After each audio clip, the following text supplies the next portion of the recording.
नमस्कार, स्वागत है आपका न्यूज 24 एक्सप्रेस में। मैं हूं आपके साथ दिव्या। आइए करते हैं खबरों की शुरुआत।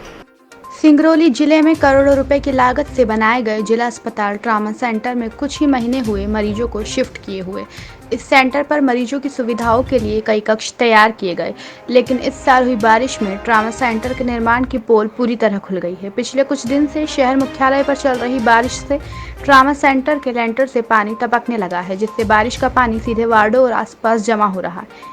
आलम यह है कि इस ओर न तो अस्पताल प्रबंधन का ध्यान है, न ही संबंधित जिम्मेदार स्वास्थ्य अधिकारी इस ओर ध्यान दे रहे हैं, जिसके चलते यह समस्या ट्रामा सेंटर में गंभीर होती जा रही है। लगातार बारिश से जगह जगह पानी जमा होता जा रहा है, जिससे करोड़ डॉक्टर और मरीजों को काफी असुविधा हो रही है। करोड़ों की लागत से बनाई गई ट्रामा सेंटर कमीशन खोर भ्रष्टाचारियों की भेंट चढ़ गई।